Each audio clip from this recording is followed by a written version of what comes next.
Opportunity to be here today with you, and thank you, Doris, for your leadership at Queen's Park. Your bold and visionary leadership, your significant contributions, I think, is noted on every side of the aisle at Queen's Park. And I thought there was, as usual, on your action day, your lobby day, there was a very warm response to RNAO at our provincial legislature. I'm joined here today by MPP Jeff Urick, who serves as our PC health critic, as was already mentioned. Jeff is doing an incredible job as health critic. He has proven himself as a strong advocate for frontline healthcare workers.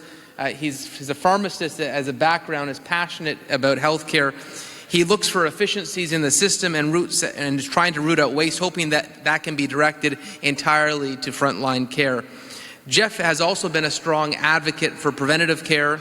He has continued to question the government on why diabetic offloading devices, which decrease wound care costs and help to prevent amputations, are still not available through the Assisted Devices Program. Thank you for your leadership on that issue, Jeff. And we certainly admire your thoughtful and tireless work on the health file, so thank you for joining me here today. For many of us, our interaction with the healthcare system usually begins with an odd broken bone or an occasional illness.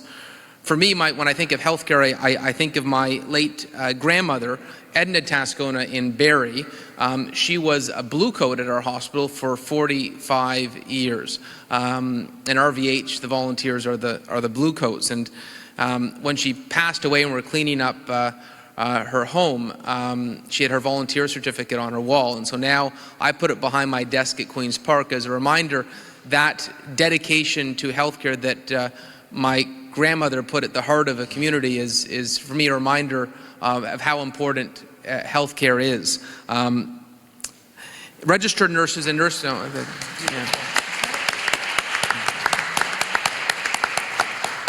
Registered nurses and nurse practitioners are the backbone of our healthcare system, and Ontario is home to some of the finest in the world. You are always looking out to do what's best for your patients.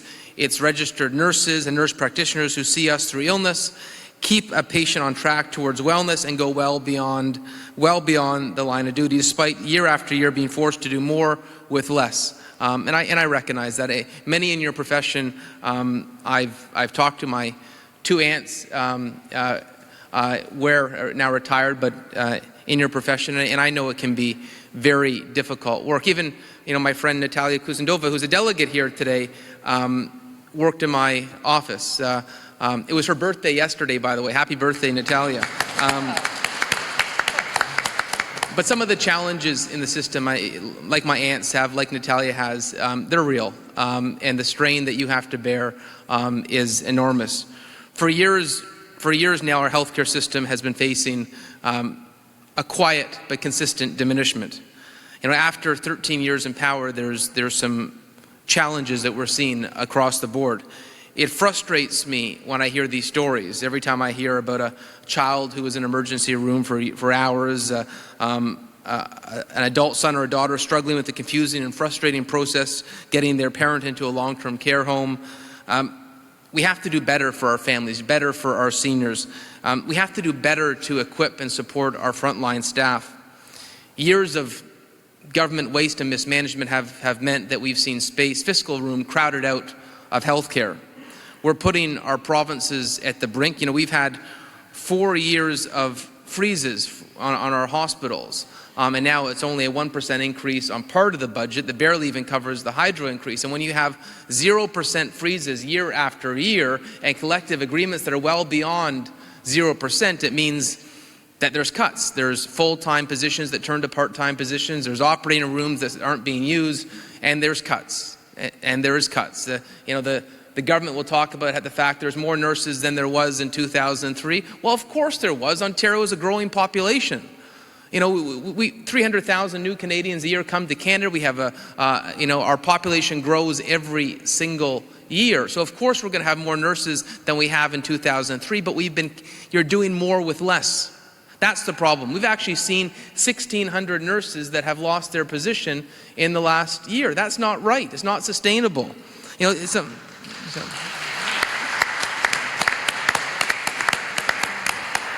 I look at the Windsor Regional Hospital, where they announced they were eliminating 120 nursing positions, and I'm going to be in Windsor meeting with some of the healthcare workers on Saturday. Last week I was in North Bay. The North Bay Regional Health Centre had to cut more than 350 frontline jobs over the last 3 years, including 100 nurses. And last February, we saw 61 RNs cut at Joseph's Healthcare in Hamilton, 51 RN positions slashed at the University Health Networks at Toronto's General and Toronto Western sites. You hear this at every hospital, last week I was talking about some of the cuts at RVH. For every registered nurse cut, approximately 2,000 hours of care are lost. It's not just the jobs. The job cuts are unacceptable, but this is about patient care. Think about that. Approximately 2,000 hours of care are lost, and we've seen 1,600 RN positions have been cut. That's enormous, and there's a pain in the system because of it. This leads me to my next point. I understand that healthcare is a significant part of the provincial budget. And we do spend a fair amount on healthcare. So the question is to make sure, given those cuts, how can we better manage the system to make sure those cuts do not happen? Too many healthcare dollars are going towards process, paperwork, bureaucracy, and excessive salaries.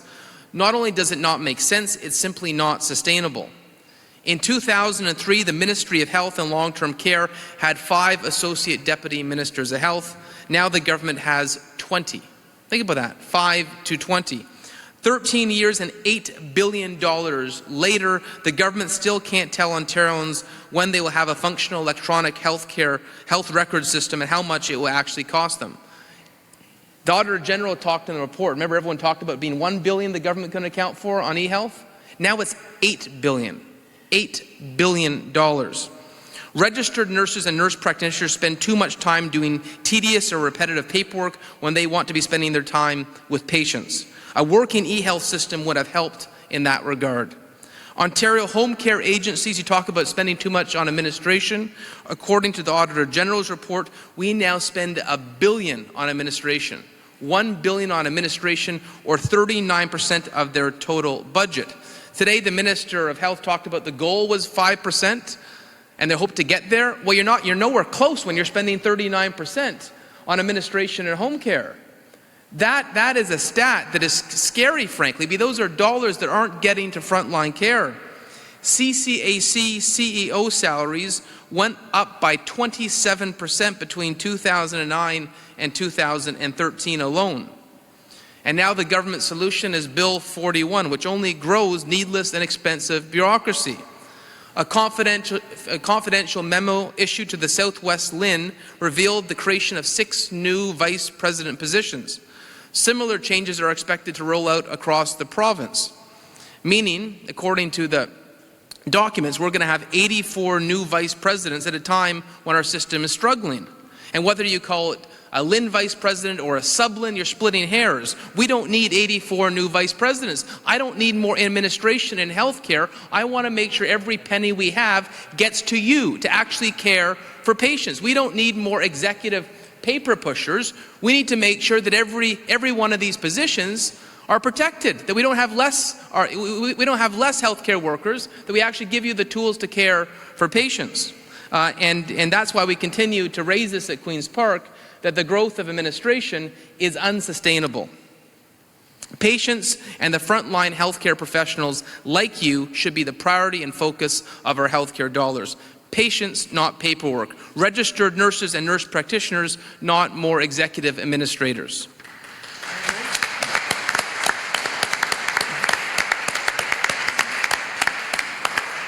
We also need to continuously look for efficiencies in our healthcare system.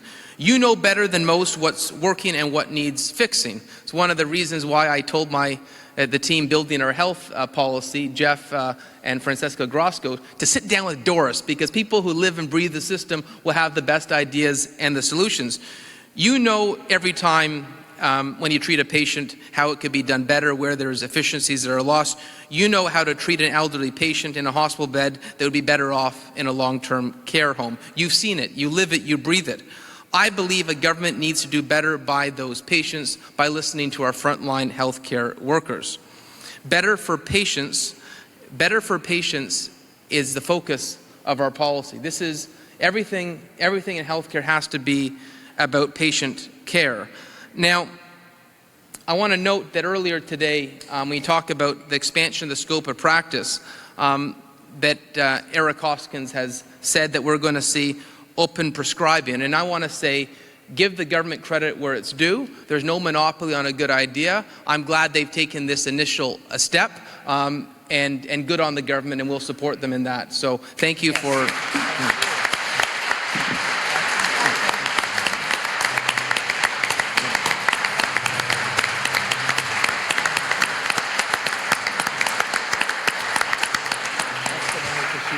But let me say, Doris, I understand this is the first step, and we want to work with you, continue to pressure the government that we get to the goals and aspirations you have on being able to have a full scope of practice.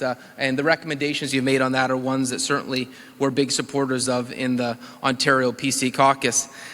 Another thing that I wanted to mention today during the limited time I have is supporting Ontario's First Responders Act. We had this debate in the spring in the legislature to eliminate barriers to treatment for post-traumatic stress disorder amongst first responders. And I was proud to support it and proud the government was going to help with police and firefighters and correctional workers, but there was a big omission. And the fact that both opposition parties prepared an amendment that would have expanded the legislation to include nurses, and the government voted down those amendments is...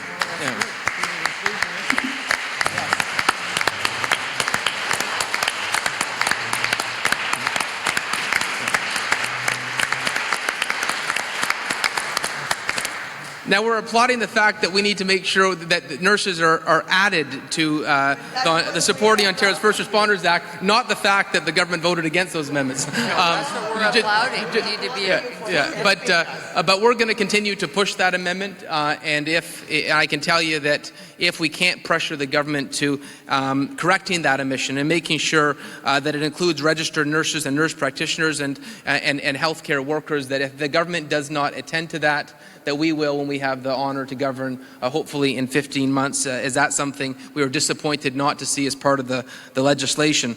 In your role, you witness trauma, suffering, death on a regular basis. You know, I was touched by the police officer who told me, when he had to hold a child who got hit by a car, he didn't think it would affect him, but it did in enormous ways. Well, nurses have to live and breathe that as the front line of our healthcare system. I know that, and we'll make sure that gets addressed. It must be done. It's an omission, and we'll continue to make sure that pressure mounts.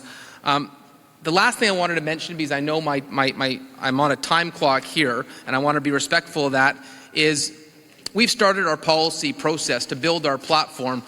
You've probably heard next year there's going to be an election, and we want to make sure that our policy is rooted on those that live and breathe the system. And so we actually tried something different. Rather than have our policy written out of Queen's Park, in a boardroom at Queen's Park, because there's a bit of a bubble at Queen's Park sometimes, I wanted to make sure our policy is written by those who actually live and breathe the system. And so we launched something called forontario.ca to collect the best ideas. You don't have to be a member of the party. Anyone with an idea or a frustration with healthcare today, an idea of how we can make it stronger, how we can help you do your job more effectively, share that suggestion with us. And all these good ideas go to Jeff and Francesca to make sure that they have lots of work to do to shift through all these great ideas and make sure that our policy on healthcare is rooted based on suggestions from those in the system. And I know, Jeff, how many RNAO members do we have on the committee? 3. We've got 3 representatives already on the health committee. And how many memberships is there total?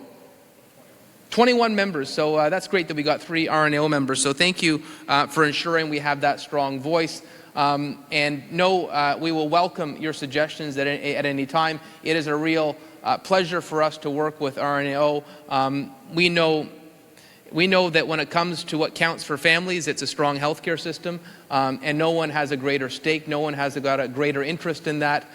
No one works as tirelessly as members of RNAO, so we are proud to stand with you, proud to support you, and thank you for having me here today.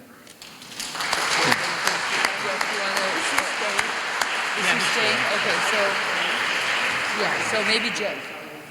Yeah.